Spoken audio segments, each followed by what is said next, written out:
GMS Racing has announced majority of their Truck Series lineup, and Kyle Busch still seems to be really angry at Joe Gibbs and Joe Gibbs Racing.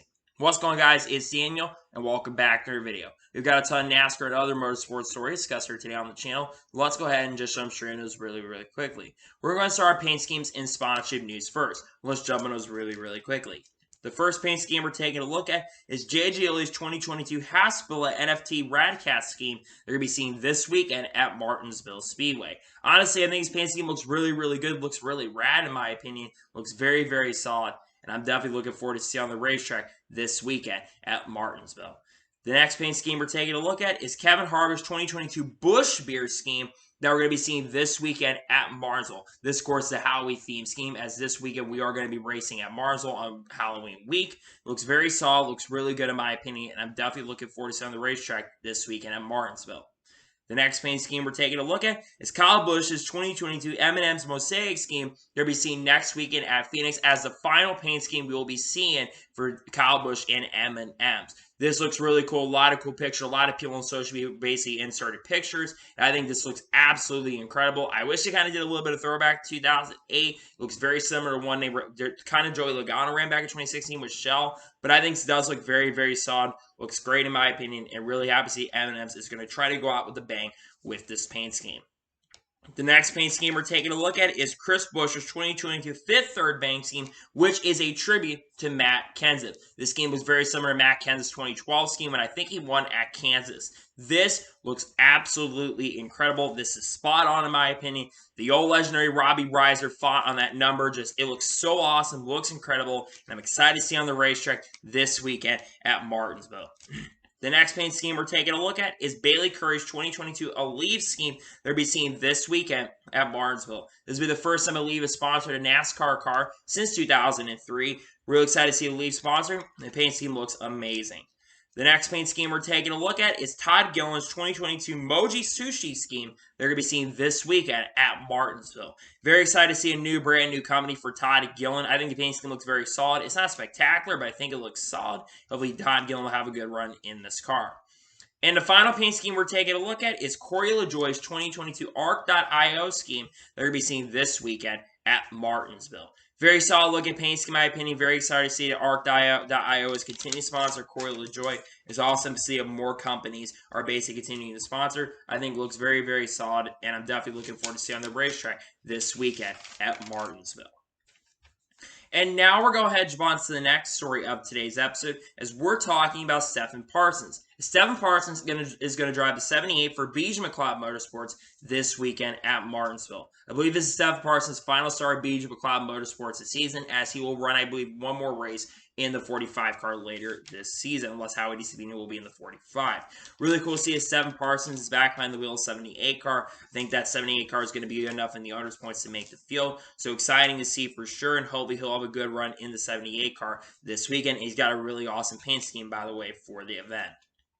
And now we're going to go ahead and jump on to the next story of today's episode, as we're talking about Brandon Brown. As Brandon Brown is going to drive a 08 for SS Greenlight Racing this weekend at Martinsville. Glad to see Brandon Brown back behind the wheel. I'm not sure how many races he's going to run this season. I'm not sure if he's going to run next week at Phoenix or not. But it's a very solid ride. I think he actually will give this ride a good run for its money. I think he'll do really solid, and I'm good to see that Brandon Brown is back behind the wheel. And now we're going to head and jump on to the next story of today's episode, as we're talking about Chad Fincham. As Chad Fincham is going to drive a 13 for MBM Motorsports this weekend at Martinsville. I don't know how many stars Chad Fincham has had this year, but it is good to see that Chad Fincham will be back this weekend in the 13 car. Hopefully, he'll do good enough in this ride to make the show. I think there's one or two cars that will be going home, so hopefully Chad will do well enough to get the 13 into the field. And now we're going to head and jump on to the next story of today's episode, as we're talking about Dawson Cram. As it was announced yesterday that Dawson Cram will drive the 47 for My Karma Racing this weekend at Martinsville. Of course, last week they did not enter last weekend. They did not enter due to the fact I think they were focused, and of course Brendan Poole was driving a 6, so they did not enter this past weekend. This week they will be entering with Dawson Cram, so hopefully they'll be able to qualify into the show. I think they're going to run at Phoenix as well. Maybe they'll get Brendan Poole back. Originally, Brendan Poole was going to be the driver of the 47 car, but I guess they've decided to change. So good to see that Dawson Cram is getting back behind the wheel, and hopefully hopefully they're able to make the field with the 47 team. It'd definitely be really awesome. It'd definitely be really cool to see them make the field. Hopefully they're able to make the field, and hopefully they'll have a good chance to make the show. And now we're going to go ahead and jump on to the next story of today's episode, as we're talking about Keith McGee. As Keith McGee is going to drive the 33 for Ram Brothers Racing next weekend in the Trucks Championship race at Phoenix Raceway. Glad to see Keith McGee back behind the wheel. I don't think Keith's going to do fantastic, as Keith has not done great in his Select Truck Series starts that he's ran. But it's good to see a driver like Keith McGee back behind the wheel, and hopefully Keith will do good enough to get the truck into the field. I think the 33 is in a pretty good position in the owner's points currently, so hopefully Keith will be able to make the show and make the field in the 33 truck next weekend at Phoenix.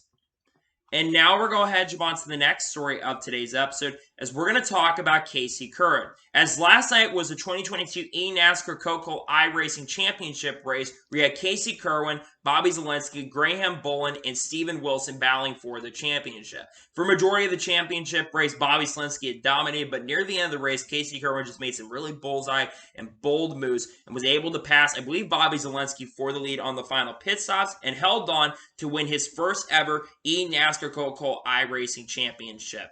Casey Curran was definitely a really good representative for the eNASCAR, and basically a good representative for iRacing and sim racing in general. So I'm very proud of Casey. Congratulations to him. I've been a fan of Casey's for a long time, and he's really young as well. So he has so much potential. I was really more rooting for Bobby Zalenski, though, as I've known Bobby Zalenski for a long time, from basically back in the Newark days. But it's really awesome to see that Casey Curran won the championship. I'm very happy for Casey. It's great that someone can represent manufacturers, really can represent the sim racing community, as well as Casey Curran has. So I am so proud of him, and congratulations to Casey Curran on winning the eNASCAR iRacing Championship. So proud of him, and absolutely well-deserved in my opinion. And now we're going to go ahead and jump on to the next story of today's episode, as we're going to talk about control arms. As basically, I think it was reported by Bob Pockers yesterday that he basically said NASCAR announced that the control arm, back I think at text when it was announced, that the control arm as an item under the rule, basically that you have to perform it on behind the wall of pit road or behind the wall in the garage. This is, I think, in a new addition that they added as of recently. I think this has been due to a lot of control arms and basically arms on the cars kind of falling off and having issues. So they updated the rule basically as part of that rule where you have to do it. Now, I don't think you're completely out of the race if that's under the rule. I think it's if it's a mechanical issue, I don't think you're completely out of the race. So it's not the end of the world for some of these teams. However, I think that's a very important rule that could come into play, especially for some of these teams in the not-so-distant future. We'll have to see if it does come into play, but it could come into play in the not-so-distant future.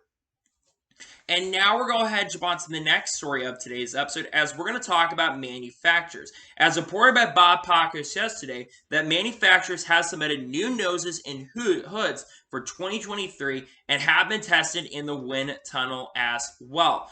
All manufacturers, Toyota, Chevy, and Ford have all basically submitted them, and we'll see some new noses and hoods for 2023. We'll see how big of an effect they are going to have, but this is a really good thing to see that they're basically allowing some new changes to them. I don't know exactly what changes they're going to be allowing, but it's good to see that they're allowing some new noses and hoods for 2023. Great to see, and we'll see what changes they have made. We'll probably see some of those additions coming very, very soon. It's for the Cup Series, by the way, not for Trucks Xfinity, but it's for the Cup Series with the next-gen car. We'll see if that has any effect on the racing going forward, in my opinion.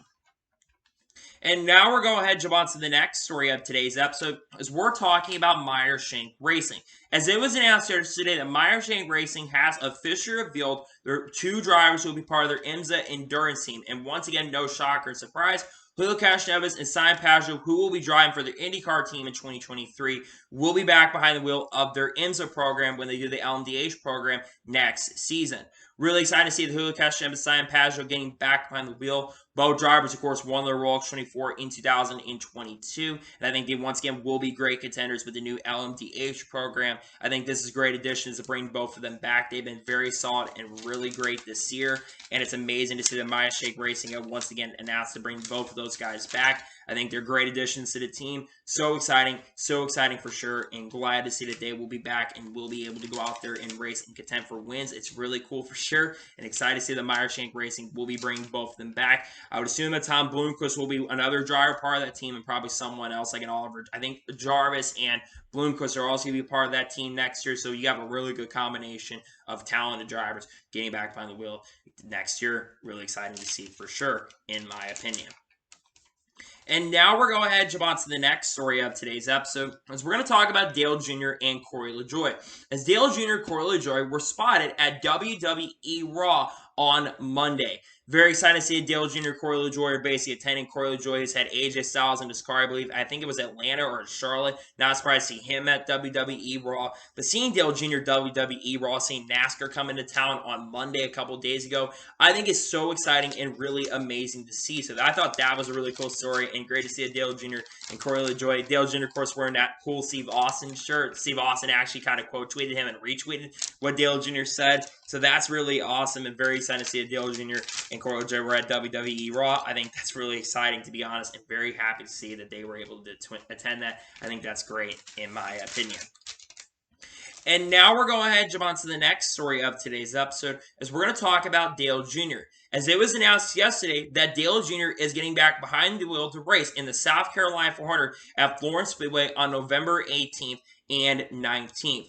Really exciting to see that Dale Jr. is getting back behind the wheel. I think Dale Jr. did race at North Wilkesboro, nearly actually won the race. I think he ended up finishing on the podium. I think his driver ended up winning, if I'm not mistaken. Carson Quaffle went on to win the race. But Dale Jr. racing in the Florence Speedway, the South Carolina 400, a big event basically during the offseason, about a month from now, about 3 or 4 weeks from now, as a matter of fact. He'll be joining a really tough class of drivers. I think his driver, Carson Quaffle, is going to be there. There's going to be a couple other guys who will be part of that as well. Just seeing Dale Jr. going out competing in these late model events, these legendary late model events like the South Carolina 400, I think is really amazing and great to see. So I'm very happy to see Dale Jr. back behind the wheel. I think a lot of people are definitely going to be tuning in for sure to that. And I think it's great to see a Dale Jr. will be racing in the South Carolina 400. Very exciting and great to see, in my opinion. Exciting to see for sure, and happy to see a Dale Jr. will be racing in the South Carolina 400.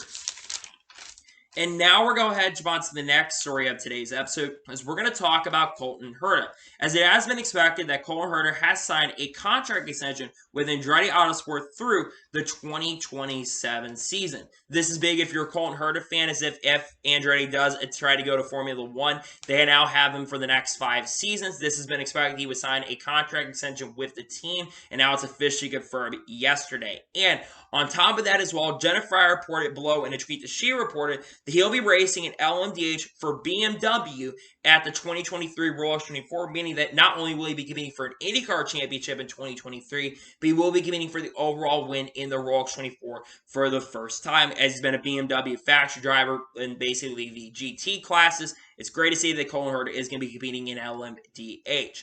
It's so exciting to see that Colton Herta is also going to be back with the team. I think Colton Herta absolutely can win a championship. He's a driver who just has made a lot of countless mistakes, but when you're a young driver like Colton Herta, you're going to make a lot of mistakes as a young driver, and that's one thing I think he will get to learn over the next few years.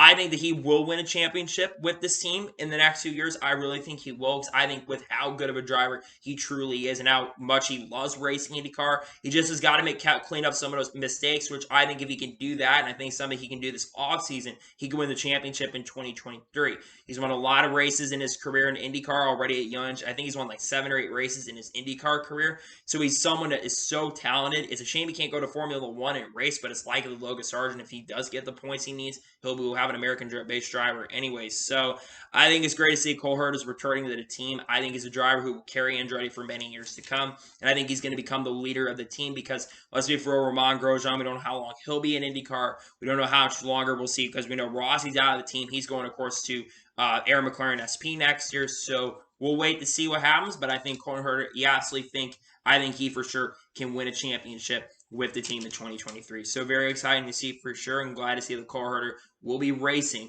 next year at the Andretti Autosport, and will be with the team through 2027. He had a contract through next year, but he'll be with the team through 2027. So amazing to see for sure, in my opinion.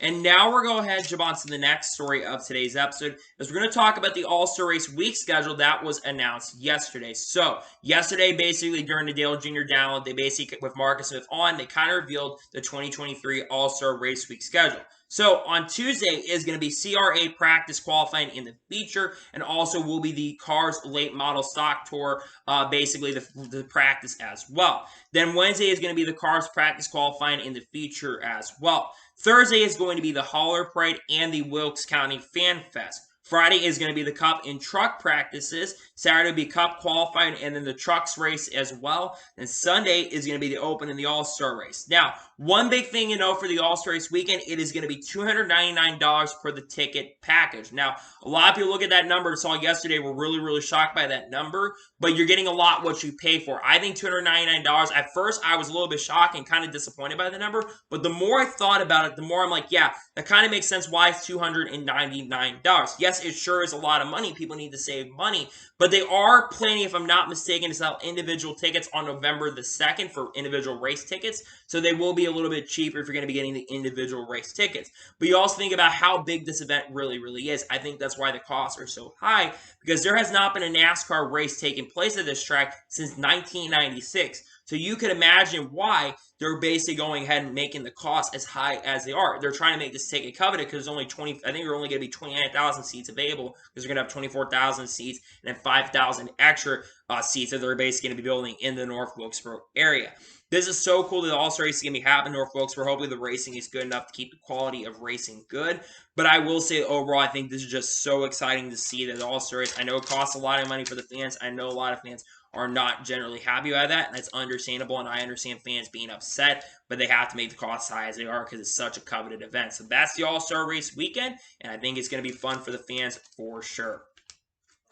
And now we're going to go ahead and jump on to the next story of today's episode, as we're going to talk about Rajah Caruth. As Rajah Caruth was interviewed by Matt Weaver, who works at Racing America, he asked questions about Rajah Caruth's 2023 plans. Rajah says he actually knows what he'll be doing in 2023, and he says he's almost ready to announce his 2023 plans. Now, what are those 2023 plans to be exact? Well, I think there's a potential couple options. First, you could drive part-time with Spire Motorsports in 2023. That is a potential option because Spire is talking about running part-time again. But I don't think that's where Rajah Caruth is going to be going. Where I think Rajah Caruth actually could be going in 2023, I think he actually could be going to Kyle Busch Motorsports in 2023. Now, why could Rajah Caruth be going to Kyle Busch Motorsports in 2023? A big reason why I think he could be going to Kyle Busch Motorsports next year is because Kyle Busch Motorsports is switching to a Chevy-branded team in 2023. As, of course, Kyle Busch will be going to Richard Childress Racing. They're going to be needing new drivers for the team next year. Now, it's very likely that Nick Sanchez, he's going to be going to Kyle Busch Motorsports in 2023 as well. So, to me, I think Rajah is going to be driving for KBM next season. Again, this is just my guess. I don't have any inside information on this. I'm just saying I think there's a very likely chance that he'll be going over to KBM next year. So I think that's where he's going to end up next year. And honestly, I think he will be a championship threat if he goes to Kyle Busch Motorsports. I think you're going to be getting GMS type equipment. Yes, GMS is not shutting down, but I think GMS will be loaning some of their equipment out. So I think Rajah is going to be going to there next year. We'll have to wait and see if he does, but I believe that Rajah Caruth will be driving for KBM next year in 2023. We'll see if this ends up coming true, but I think he'll be driving for Kyle Busch Motorsports. That's where I think he drives in 2023. In my opinion. And now we're going to head on to the next story of today's episode, as we're going to talk about the TV ratings from this past weekend from Homestead in Austin. So, of course, this past weekend, you had the Cup Series race and, of course, the Formula One race in the United States Grand Prix. So, Mitchell Brewer put this report out. I know Adam's going to report it out later as well, but I got this from Mitchell Brewer. And Mitchell Brewer reports that Homestead got 2.311 million viewers that watched a Cup race at Homestead Miami Speedway and had a 1.42 rating. That is up from basically last year, but again, this was about, I think it was up like 150 or 200,000, but last year it was on NBCSN. This year, of course, it was on NBC. For F1, it was 1.113 million viewers, but that, of course, you have to take into pre-race coverage as part of that as well, which is why I think that number was a little bit lower. And in the basically the 1849 demographic, NASCAR won with 425K to 360K, though, like I said, pre-race coverage basically came into play for the F1ers as pre-race coverage started at 1:30 p.m. Central Standard Time. Actually, 12:30 p.m. Central Standard Time is when the coverage started for that for the Prius. So I think the number's a little bit closer, but I still think NASCAR would have won. Going back to the NASCAR numbers, even though NASCAR did win, they need to work on a way to get those numbers higher because 2.31 million viewers on a big network is not going to cut it, in my opinion. Those numbers really are not that good, and you got to find a way to work on getting those numbers a little bit higher. I know people think I'm complaining, but it's the truth. 2.311 million viewers on a big national network is not that good, in my opinion, for NASCAR especially. Yes, it's up from last year, don't get me wrong, for the 34th race a year, which I believe last year was at Kansas, but they got to find a way, in my opinion, to make it a little bit better going forward so people can tune into more of these races. And it's a shame that the numbers are as low as they are. But again, it's not bad. Don't get me wrong. It's not bad that the ratings are up. It's good that the ratings are up, actually. But they got to find a way to make it to where the ratings are a little bit higher throughout the year, especially end of the year. I think the season needs to be cut a little bit shorter. Make it 36 races, but cut it to basically a few weeks with a couple extra doubleheaders. I think that's what you're going to have to do if you're going to cut the season a little bit shorter because we got to find a way to get the season done before the NFL starts. So I know that all of us wanted numbers will be higher, and trust me, numbers are still pretty good in my opinion, but they're not the greatest, and the numbers could definitely be a little bit better for sure, in my opinion. And now we're going to go ahead and jump on to the next story of today's episode, as we're going to talk about Homestead Miami Speedway. As Bob Pockrass reported yesterday that there has been no penalties announced from Homestead Miami Speedway, including a lot of people that are basically asking about what happened with Doorsport. There are no penalties coming from Homestead Miami Speedway. Now, it's good definitely that there's no penalties coming from Homestead Miami Speedway, but I'm definitely shocked and surprised that there was actually no call for race manipulation with Doorsport, because there clearly was race manipulation going on.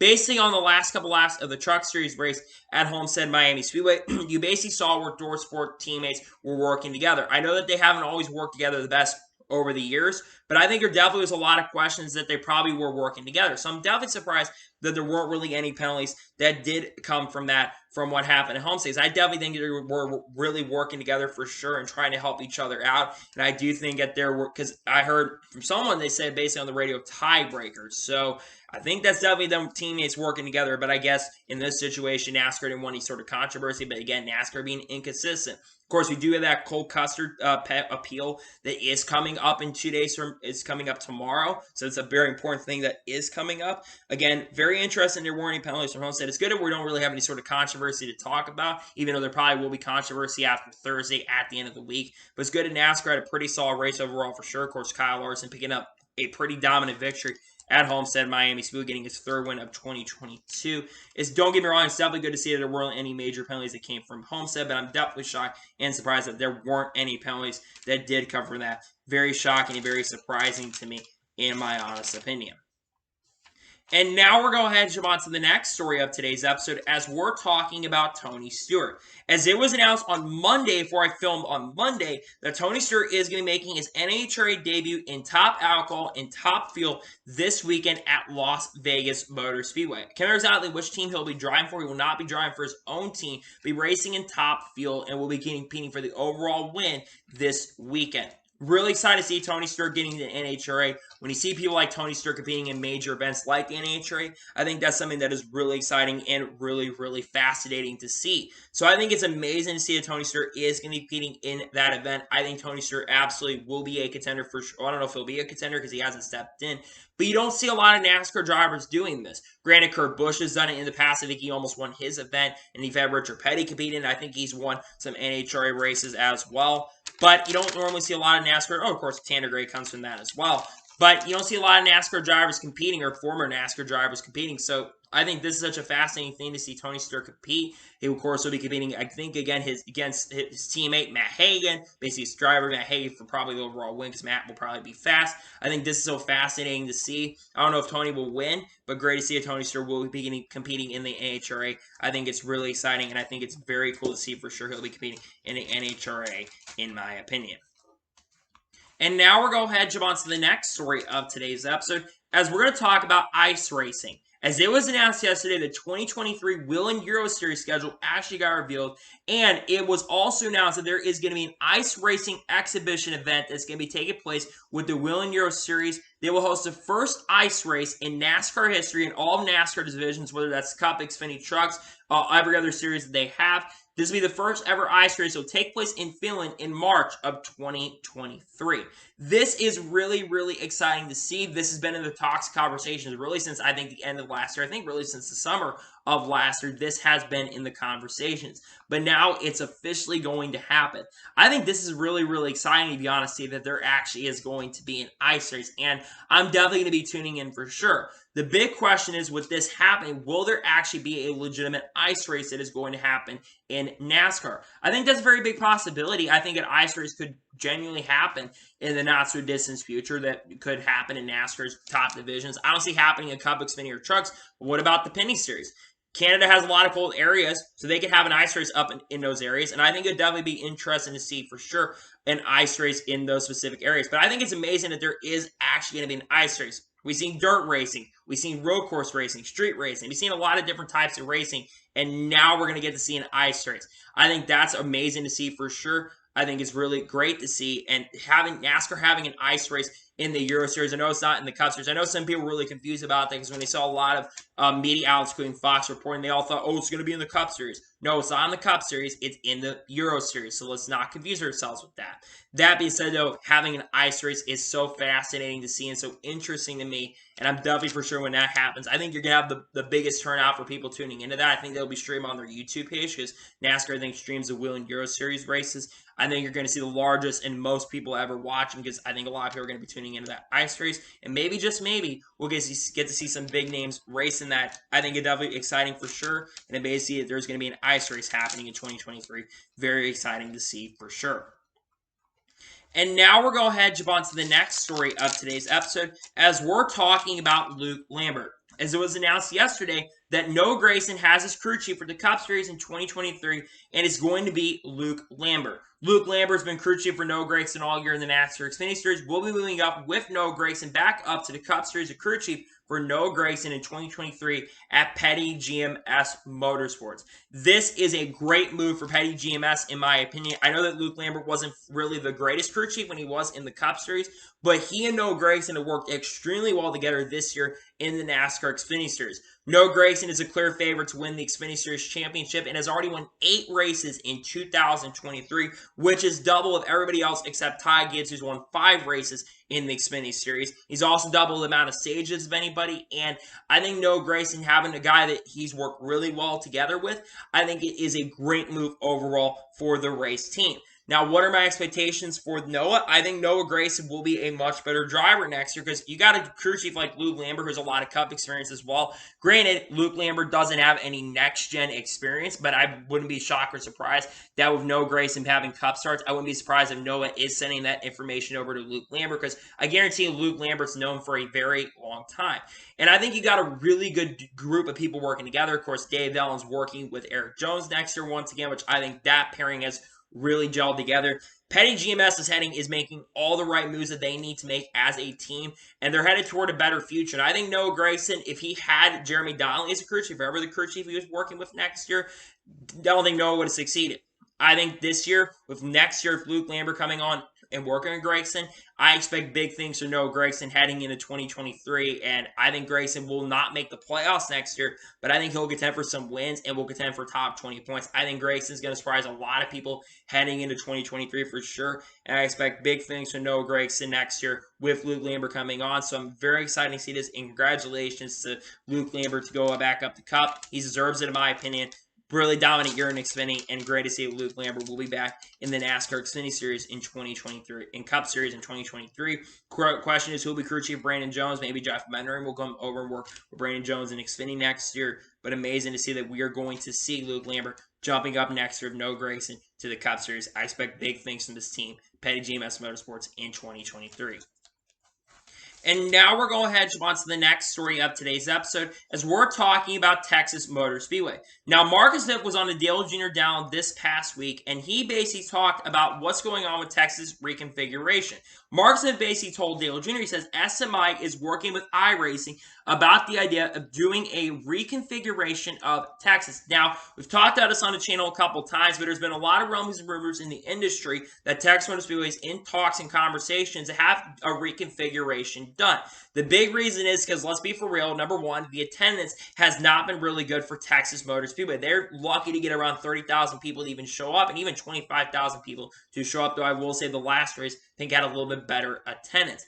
But another big reason why I think the issues is that the racing generally at Texas Motor Speedway, since they did the reconfiguration back in 2017, has been awful. The racing has just been really, really bad. I know that this past year's race, a couple weeks ago, had some good moments, but it was still a really bad race because of all the tire failures. I think some of that's on Goodyear. I think some of that is on the track, in my opinion. So they're talking about reconfiguration the track. Now, there's a couple things that they could do, in my opinion. Obviously, one thing they could do is go back to the old configuration. I think that would be the easiest thing to do. And I think the racing would be a lot better as well if you go back to the old configuration.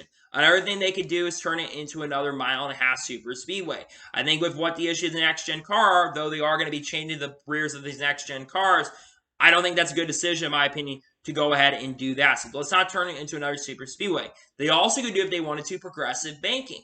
I think progressive braking would be really, really cool. Or kind of turning like similar to Atlanta, but again, you can't really change the seats. So you could have progressive banking in the turns. I think that'd be really, really cool. My suggestion is go back to configuration for 2017. Go to the 2016 configuration because, one, I think you'll be able to utilize both lines. You get rid of all that PJ1 crap that's on the racetrack. The PJ1 stuff's a big thing, and they've got to get rid of all of that. And I know that they've talked about maybe trying to get rid of that as much quick as possible. They need to get rid of that because it's basically like ice on the track.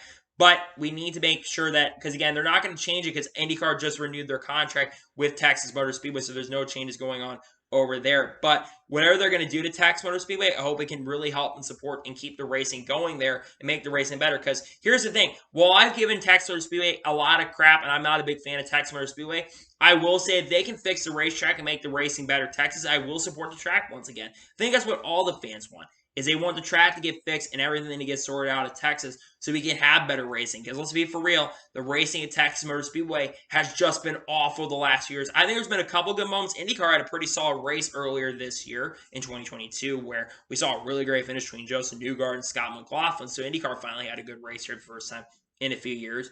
And then obviously, of course, you did have in my opinion, a very, very good some good Xfinity Series racing, good Xfinity Series finishes where Noah Gragson got beat by Harrison Burton on the last few laps of the race in 2020. So Texas can provide good racing if they can get the track in much better shape. But they're going to have to fix the track, in my opinion, so the racing can be better. And hopefully whatever they end up doing to the track, they can make it a lot better. So we'll have to definitely wait and see what happens in regards to that. But it's good to see that there's talk of it. They need to change the track. There probably won't be changes at least till 2023 or 2024. I would think probably 2024 at the latest they'll get stuff done. But I think they're probably going to start doing some changes to the track. And we'll probably hear more about that reconfiguration when more details come out in 2023.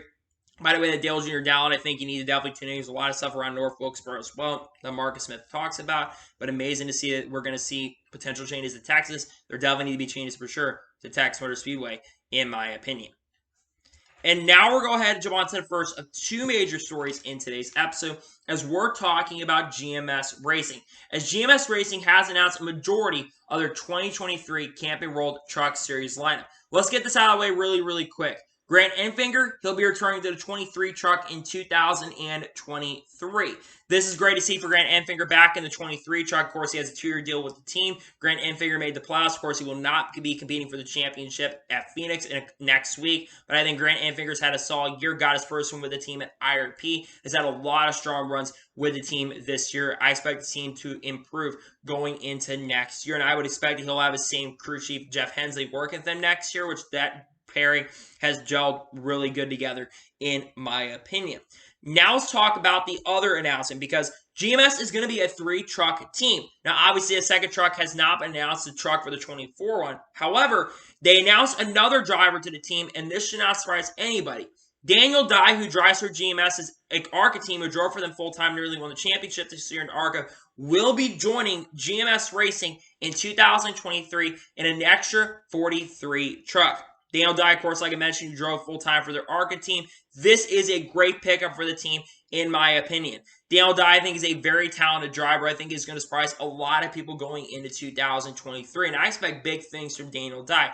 Crew chiefing and sponsorship has not been announced, though I do think Daniel Dye does have some sponsorship funding from Florida companies. So I would think, because he's from Florida, by the way. So he's a driver who will have sponsorship funding going for him as well. And he's part of GMS development program, I think part of the Hendrick development program as well. This is a guy that I expected to be going full-time trucks. Again, they were talking about an addition to the team. And I think when you have a driver like Daniel Dye driving for the team, I think it's a good move in my opinion, because you always think about this too. Daniel Dye is only 18 years old, so he's a young driver who's got a lot of potential and a lot of grit around him, who I think will potentially be a driver who will be a contender long term. Now, what are my expectations for Daniel Dye going into 2023? I'm not expecting Daniel Dye to set the world on fire, like be a championship threat, you know what I mean? I don't expect to be a championship threat, but I think Daniel Dye will be a playoff contender next year. I certainly think it'll be better than what Jack Wood did this year, because let's be for real, Jack Wood did nothing in the 24 truck in the year and a half that I've seen out of Jack Wood. There's no disrespect to Jack Wood. I haven't been impressed with Jack Wood really in the sort of any slightest, so I have not been really impressed with him. Daniel Dye I expect to be much better. Plus, he was better in ARCA, so I do think Daniel Dye will do good. I don't think he wins the championship, but I think he for sure will have a chance to make the playoffs. Now we get to that third truck, because while that third truck has not been confirmed, there is some drivers that could be candidates. Number one, you could have Rajah Caruth as candidate, though I do think he will be going to Kyle Busch Motorsports next season. You could honestly have Jack Wood get behind the wheel again, but I'll be for real, GMS, if I was smart, I'd cut Jack Wood from the team. Jack Wood's not cut in the year and a half. I've been really disappointed in Jack Wood. He's had a top 10 or 2 in his career.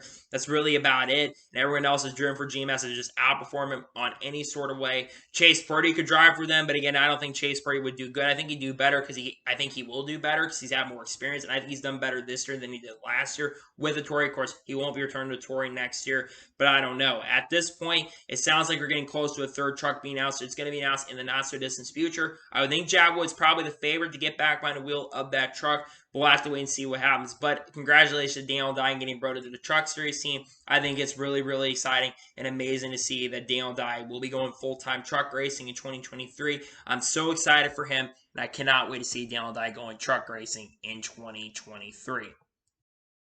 Now we're going to go ahead and jump on to the final major story of today's episode, as we're talking about Kyle Busch. Now, we kind of talked about this on the channel a couple days ago, back on Monday or Friday earlier this week, but it seems like Kyle Busch, and no shocking here, it still seems like he is very, very angry at Joe Gibbs and Joe Gibbs Racing. Obviously, Kyle Busch will not be returning to Joe Gibbs Racing in 2023 and will be transitioning away from Toyota and Joe Gibbs Racing, and he'll be joining Richard Childress Racing heading into 2023 to drive the 8 car, replacing Todd Reddick in the 8 car in 2023. We kind of talked about this on the channel, but during Race for the Championship, he and Samantha were basically talking, and they said that they were basically going to be with the team the rest of their careers, and said that their futures were set for the rest of their careers, and they kind of felt like they were lied to by Joe Gibbs by what happened. Then basically later, Kyle Busch basically after I think an interview at Pocono or after the interview at Kansas, he basically said that he had all this sport for 15 years, put up all this stuff with Kyle Busch, and then Kyle Busch basically said on that, he said it all just snapped and basically went away. Then it surfaced a couple days ago after Zach Sereneto's tweet. Kyle Busch liked 2 tweets basically talking about basically being mad and basically saying really was not happy with how things went down. I am not shocked or surprised how things are going down as well between Kyle Busch and Joe Gibbs Racing. It really isn't a surprise. Kyle Busch really for the last few weeks has been throwing a lot of shots at Joe Gibbs and Joe Gibbs Racing. Obviously, there was a tweet with the 200th win basically saying about Kyle Busch, basically saying, so I can't remember exactly what he said. He was throwing shots at Joe Gibbs, and obviously Kyle Busch is not very happy. Now, I think he really wants to go to Rich Childress Racing and go over there and get a new fresh look. I think obviously he's been frustrated. I think there could be some sabotage. You look at some of the engine failures that they've had. I know Toyota base said that they tried to keep Kyle Busch, and they basically said they didn't really have any problems with the engine on the other teams, but Kyle Busch had 2 engine failures in 3 races. That should be an indicator that there probably was a little bit of something going on right there. Now, according to Door Bumper Clear podcast, they were talking about this. Kyle Busch apparently was offered a 8-figure deal, so at least $10 million deal is how much he apparently was offered, which I don't know if that was true or accurate. Obviously, let's talk about what went down and why did all this go down. Well, obviously with Kyle Busch had been the franchise driver for 15 years for the organization. He felt like he was going to finish his career at Joe Gibbs Racing. But, of course, we all know what went down with Ty Gibbs coming through the ranks, how good he's been in the NASCAR Xfinity Series. It's not a surprise that eventually Ty was going to replace somebody. And a lot of us thought that he was going to replace Martin Truex Jr. I think a lot of what really went down is first thing and domino kind of really changed everything was Martin Truex Jr. announcing that he would be returning to Joe Gibbs Racing in 2023. Because remember, back in 2000, earlier this year in June, especially late June, there was a lot of rumors that Martin Truex Jr. wasn't even going to return in 2023. But he announced during the Friday of the truck race, if I'm not mistaken, he would announce that he would basically be returning to Joe Gibbs Racing in 2023, the same day that Ricky Stenhouse Jr. announced a multi-year deal with JTG Doherty Racing. The next major domino of the fall was, well, of course, M&M's the first domino of the fall, but the next major domino of the fall was they were working on a sponsor to keep Oracle in, bring Oracle, basically, which is a co-founder, basically one of the title sponsors for the Red Bull company. They were talking about Oracle to sponsor Kyle Busch. Well, that deal fell through at late June and early July. So then you start thinking, is it likely that Kyle Busch is going to leave? Because everyone thought they'd be able to find a sponsor for Kyle Busch. Well, unfortunately, they were not able to find a sponsor for Kyle Busch, and I think that's a big reason why Kyle Busch left. And Kyle Busch did have a few options to go if he could have gone with 23XI Racing and stay with Toyota. But of course, we know at this point that he basically, that he tried it, but he wanted a multi-year deal and didn't want that. He wanted a long-term deal with the team, and they weren't going to get it to him. And when you have a young talent like Ty Gibbs coming through the ranks, it's not a shock or surprise that, unfortunately, they let Kyle Busch go. And it's a shame, too, because Kyle Busch had been the franchise driver. But you look at the last year, especially for Kyle Busch and Joe Gibbs, he just hasn't had a lot of great performances. Kyle Busch only had 4 wins in the last 3 years. Now, I think Kyle Busch getting a new, fresh start at Rich Hills Racing next year, I think he will perform a lot better. I expect Kyle Busch to get multiple wins in 2023 with Rich Hills Racing, probably at least 3 or 4, because I think Kyle Busch is going to do a lot better at Rich Hills Racing than Joe Gibbs Racing, at least for the next few years, because I think Kyle Busch still has 6-7 years left in his career to really be at his peak, because I think the peak age for a lot of drivers is around that 42 to 43 year age, and Kyle Busch is only 37 years old, so he's got a few years where he can go out and contend for championships. Now, do I expect him when he goes to Rich Hills Racing? Do I expect him to go out there and win a championship? No, I don't think he's going to go out there and win the championship, but I think Kyle Busch will do very, very well next year. And I understand Kyle Busch being upset. I know Toyota and Joe Gibbs tried to keep him. I think for the longest time, they truly did try to keep him. I don't think they wanted to get rid of Kyle Busch. But when you have Ty Gibbs coming through the ranks, a young talent, because Toyota, they really wanted him. Eventually, Joe Gibbs didn't want him, but Toyota wanted to keep him because of that TRD program, the development program, Kyle Busch Motorsports. Now, obviously, there is a big announcement coming tomorrow where DEJR, they're going to be announcing their plans, and they're going to be switching back to Toyota. And Corey Heim, who drives for Kyle Busch Motorsports, will likely be going there, and all their drivers will be over there, and all the drivers in Toyota and all that such will get experience to be part of that TRD program. But obviously, at this particular point, I am not surprised that Kyle Busch is angry at Joe Gibbs, and I think he'll feel like that probably for the rest of the year. I think once the season does end, and basically Kyle Busch finally gets to go to Rich Hills Racing in a couple weeks, I think he'll be very happy because he's only got about a week and a half left. We're about 10 days away from the end of the year. And I think Kyle Busch is going to be really, really happy to finally get out of this team so you can go over there and start working with them. So we'll definitely wait to see what happens, how he does, and I understand Kyle Busch being mad at Joe Gibbs. So, that is for today's Law, NASCAR, and Motorsports video. I want to thank you guys for watching. Please like, subscribe to the channel, notifications on, to be notified when a video does go live on my channel. Follow me on Twitter, Facebook, and Instagram, and for me on Patreon as well. Links description below over that. And comment your thoughts on today's video. What are your thoughts about Kyle Busch being angry at Joe Gibbs? Let me know in the comments below. And what are your thoughts about GMS announcing the majority of their 2023 Truck Series lineup? Let me know in the comments below. Tomorrow on my channel, we're going to be taking a look at the championship for probably not just for the Cup Series, but also probably for the Xfinity Series as well, who I think will make the championship for both of the respective series. And then we're also Friday going to have a NASCAR news video, and then Saturday and Sunday we'll have reviews for Martinsville. And then next week, we got a lot of content on the way. Monday, we're probably going to have the first team preview video dropping on the channel, along with the NASCAR news video dropping that day. A lot of content on the way, and I think a lot of you are going to be excited for what we've got coming. So anyway, like I said, I want to thank you guys for watching today's episode, and I'll see you guys next time for some more great, awesome NASCAR content and other motorsports content on the channel like this. Take care, everybody.